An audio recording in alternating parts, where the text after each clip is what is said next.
Hello, my name is Robert. This is a short video about the primary 3 to 5 Old Edinburgh tour currently offered by Historic Edinburgh Tours.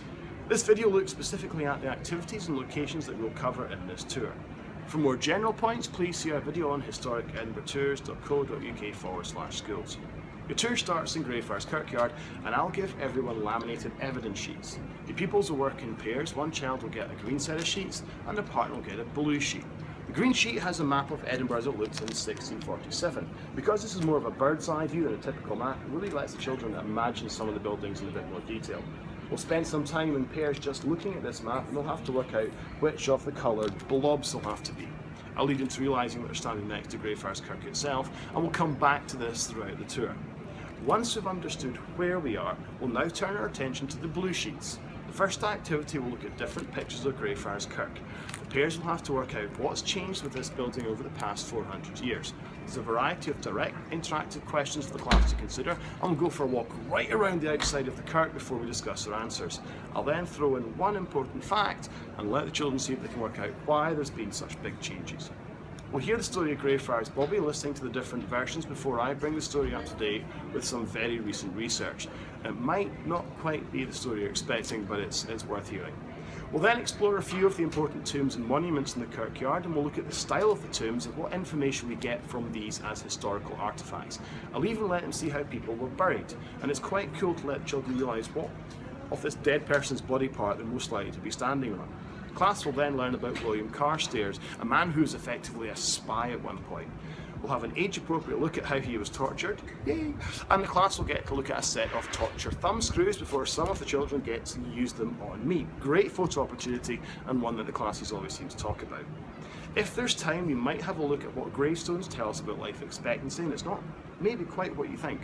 We'll certainly have a look at the morgue safe there, as it was built to deter the body snatchers. Now, although Burke and Hare weren't body snatchers, they were involved in the same line of work, and I'll talk to the class about that too.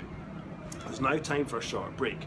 Although there's not a seating area as such, there's small walls which class can sit down and they can use their laminated sheets as waterproof seats if need be. At this point, if anyone needs a toilet, it's a good time for them to be taken over to the museum, but they do need to do this right at the start of the break just so that I can keep on schedule. After a break, it's off around Old Edinburgh. We use our maps to retrace the route of the royal procession of King James IV and his bride-to-be Margaret Tudor, and we'll follow in their footsteps down to the Grass Market where we'll learn about the Flodden Wall. And again, we'll have a quick age-appropriate story about Maggie Dixon, a lady who was hanged but not quite killed here. Our next investigation focuses on the West Bow, one of Edinburgh's most ancient streets. We'll look at an image of how the street once looked before we walk up the remaining section, and we'll look at what things have survived from the past.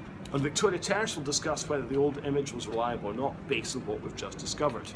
Moving further up the West Bow, we'll have a look at different pictures and photographs to see which ones are more likely to be accurate of an old building that's no longer there. We might visit Whittle's Court and learn about streets, closes and lines. After that, we visit Parliament Square where we can learn about the old Tolbooth prison. We'll use old images and modern day photographs, and in our minds we'll recreate the walls before I finally get the pupils to come along and use themselves as the walls. I'll then gather them over at one section and tell them the story about the execution of Deacon William Brodie. Our final stop takes place either in Barry's Close or here in Advocates Close, and we look at the typical old town living conditions. This is where we covered Guardian Loo, one of the highlights of the trip. You should see the props we use, the kids love them. We'll also look at photographs of artefacts held in the Museum of Edinburgh collection, and then explore why some people refuse to use their windows effectively, despite the fact I've been talking about light and dark and stuff. This now concludes your tour. This place and Barry's Close are only a few seconds away from Parliament Square and most of the major bus links.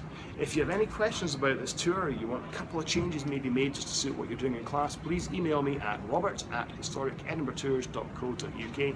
Thank you for watching this video, and hope to see you and your class out in fantastic Old Edinburgh sometime soon.